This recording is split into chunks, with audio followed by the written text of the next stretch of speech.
Hey, good afternoon, Jeff. Hi, how are you? I'm doing good. A couple questions for you. My first one is, what does a development plan for Angel and Camilla look like for you as they enter the third year in the season, third year in the league next year? Yeah, starting with Angel, I think we saw so much new and so much good out of her this season compared to last year. She was able to build on her success she had. We saw her as a facilitator. We saw her playing in space. We saw her put the ball on the floor. Percentages were up in a number of categories. I think finding consistency with her shooting in the mid-range, facing up, pick and pop from the three-point line, and just continuing to use her handle to get to spaces and play in tighter spaces. She's proven that she can be a very dangerous mismatch, and she can pull bigs out onto the perimeter. And she's got a lot of weapons that she was able to showcase a lot more this season. Yeah, Camila, we saw a surge from her the second half of the season. An absolutely improved player from last year. She was better around the rim with her weak hand. She was rebounding more out of her area and her space, which is something she had to improve on. But just her trusting her jumper, making sure ball security is improving, even defensively, as far as her reads when she needs to body up, when she needs to not foul, being a little mentally tougher in those areas. But she's shown so much growth and just really, you know, allowing her to face up in certain situations. Sometimes you saw her getting bumped off the block at times where, instead of, looking to kick and facilitate, she could have played in space because she is skilled and she needs to trust a lot of the work that she's put in because she put a lot in this year. I think that's why we've seen such improvement. But just her really identifying and adding go-tos, that you're going to need in this league to survive because the four and the fives are pretty, tough defended positions. But again, just we want them shooting jump shots. It's only going to help people around them and themselves. So I think those are big components in the offseason. And then my second one, Second, obviously Ben, we're going to go to Julia. injury. No Oh, follow-up. sorry. Yeah, Go ahead. circle back. Julia, please. Hey Jeff, appreciate the time. Just kind of wanted to follow up on Angel. How is the front office planning on approaching this off season given some of the frustrations in the last week or 10 days? And what level of confidence do you have about her willingness and eagerness to be in Chicago for the long term? Yeah, it's a great question. Angel's an ascending young talent in this league who's had two very, very good seasons here in Chicago. Obviously, we went through what we did. I feel like we closed the chapter on it. She spoke to her teammates. She spoke publicly. We moved on as a team. She's a special player, and I have good conversations with Angel daily, with her team daily. They're constant and they're productive. And until I hear differently, that's the direction we're going to move is that she's on the roster. We'll go to Annie. Jeff, this time last year, you guys really were, or you specifically were emphasizing a direction in preparation for the 2026 season. And that direction was we got to get vets in. We've got to win this year in order to be an intriguing option in 2026. Um, and that didn't pan out.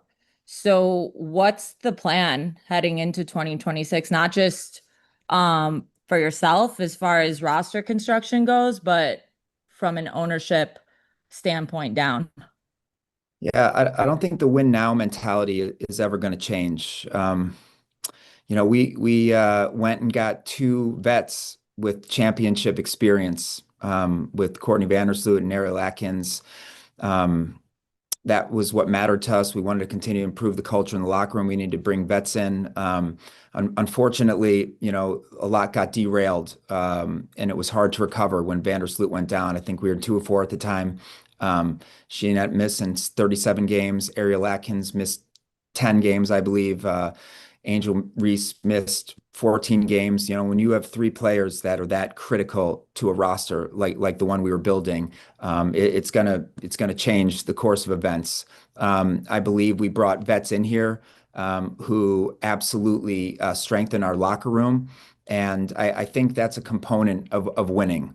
And as far as 2026 goes, I mean, there's a lot that we're still really excited about. And a component of winning, Annie, is having a really strong locker room and culture. And I think all of our players, if you guys would speak with them, would share that, same sentiment is that they're really excited and happy to play basketball here. The record was disappointing. I'm disappointed in it. And again, that starts with me. But we have 4 draft picks next season. We have a practice facility, and I think those are going to be things that matter. Thanks. We'll go to Naomi. Hi, Jeff. You just alluded to all the injuries that the team dealt with this past season. The team kind of also dealt with injuries back in 2024, and during media day, you said that you guys made changes to the roster to improve things significantly, as you alluded to bringing in the vets. Was there any thought while constructing this roster of any next woman up that could come in and be there in the event of injuries like we saw this season, as you were constructing this roster, obviously giving the restrictions on the roster size, but when the roster was constructed, was there any thought about that at all? Yeah, it's a great question. It's always a thought. It's always big parts of our discussions is if someone gets hurt, if someone gets in foul trouble, who's next and who's up. And I think that was a big part of the Mariah Jefferson trade a year ago. And unfortunately, with her injuries, she wasn't able to come in and be the player that she had been in this league for so long. But yeah, there's a number of situations, where we felt that, we could have been and should have been stronger. And so again, with roster construction, you always need to know in the worst case scenario. And again, these are more data points that we'll take into 2026 when we're building the roster. We'll go to Carly Bell. Afternoon, Jeff. How are you? Hi, Carly. When you look, well, I want to kind of discuss a little bit of what happened last night. You were in the building and there were chants and signs that were held up, asking for you to be let go and also asking for a change in ownership. You're seeing fans wanting to say that they sided with Angel. First, what's your reaction to seeing the fan base very passionate about what this team is doing? And do you believe that ownership has heard what the fans are asking for? Yeah, I mean, personally, hearing those things is not ideal. I pour my heart and soul into this job. I lose sleep over the losing. If anyone's going to take the bullets, I'd rather it be me over our head coach or our players. I'm never going to change as far as that goes. It's hard to hear, but I'm also appreciative that we have passionate fans that want to see winning. We feel the same, and I know I have full support from ownership. We have great conversations. There's a lot of mutual respect there. I have all the respect in the world for Tyler. I think he's the guy for the job. And again, I mean, this can be a tough seat to be in. But I'm going to keep being myself, keep caring about the players, and just know that I'm going to keep pouring my heart and soul into it, and we are going to get this right. We'll go to Alexa. Hey Jeff, how's it going?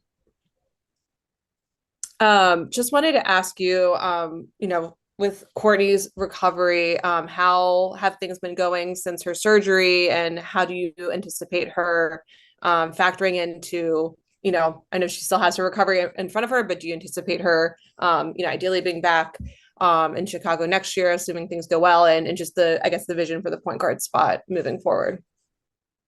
Yeah, if she's healthy, she's going to be playing basketball here. No one's taking her recovery more seriously than her. We're looking at 4, 6, 7, 8 hours a day that she's putting in 6 or 7 days a week. I think she's more fired up than ever to prove the world wrong about who she is and what she's capable of. We have a lot of belief in her. We know that she's not going to be playing 38 minutes a game. if that answers your question.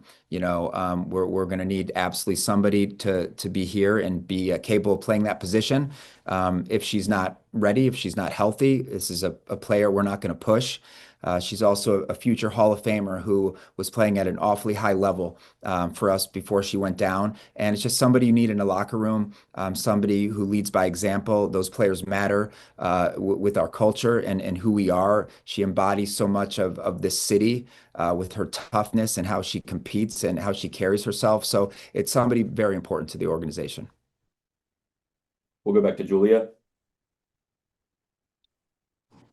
Jeff, this is kind of an evergreen question, but just as the team and the franchise moves into another important offseason, do you personally feel like ownership is capable of investing enough into this team? Do you feel like the team is kind of keeping up in terms of that investment? Yeah, I think the trends are changing fast, and I think I've personally seen a lot of new resources since I started working here a year ago in this role. Um, I think they care. I sit in the meetings. They're very deliberate with the things they would like to do. I think the practice facility, is showing a lot about an investment, but I also see a lot of day-to-day things that matter and that players deserve to have. And I make it a point, to push for the things that the players need, that conduit, between them and ownership. And I don't get told no very often. And I think resources this year are clearly evolved from what I've seen in the past, and I think what was available to them in the past. So I'd like to think we absolutely have the support from ownership, and the investment will be there moving forwards. Go to Alyssa. Hey, Jeff. Hey. Would you run it back with this group, or do you feel like you need to make some changes? I think that we absolutely need to improve the roster. We are really committed to getting back to a place where we are competing with the best teams in this league. I think we would have been well on our way this year with the roster we had built. Again, we didn't discuss injuries the whole season for a number of reasons. Tyler and I never thought that it was a priority to discuss the things that we didn't have when we had other players here that we cared about and wanted and deserved opportunities. But again, there's improvements that can be made to every roster every season. So, as a GM, we're going to make changes. We'll go back to Brian. Jeff, you spoke about Tyler, and you basically feel that he's the man for this job as the head coach of the team. Just want to get your assessment on areas that you liked, and then maybe an area of opportunity for Tyler. Yeah, it's a great question. He's an incredible human being. The word I got when I was researching him before we started interviewing him is he was great at building relationships, and he cared a lot about the people that were around him. And that's the man he still is. That's who he's been the whole entire season. I think that is the beginning of any good basketball team is being able to build strong relationships with players, because when you need to deliver tough or difficult information, they take it in a way where they're going to internalize it. So outside of the humanity side of him and as a person, I think he's one of the brightest young coaches in this league. I think he's proven, his ATOs, a lot of the way we've used players this year, how you've seen Camila and Angel facilitate. I think he's found ways to stay creative even when things weren't perfect. And there's so much there that I'm grateful for. And we have a lot of conversations. We don't always agree, but he's somebody I have a lot of respect for, and I'm glad he's in the seat he's in. Thank you. We'll close out with Alyssa Hirsch. Hello again. I wanted to ask about the point guard spot. Like, you brought in Sev, and obviously like the point guard spot was like a huge area of need. Can you tell us a little bit about like some other names that you like vetted, or some just kind of like also rans that you thought about? I'm not going to get into names, but we canvassed the league pretty heavily, Alyssa. So, we found a lot of players. We, per usual, engaged in trade talks. We were on the phone quite a bit the minute Courtney went down, just to make sure we had an opportunity to get a look at who could be available. So again, the point guard position especially to Tyler, might matter more than any of it for obvious reasons. I mean that's your conduit to the court. That's your leader. That's who's got to make real-time decisions. So that player really matters. And you saw it was difficult for us to recover when Vandersloot went down, and it was a gut punch, and we learned that we didn't have as much as we needed really to help this thing move in the direction that we would like it to. So the point guard position will continue to matter. Thank you. Thank you, everyone. Thank you, guys.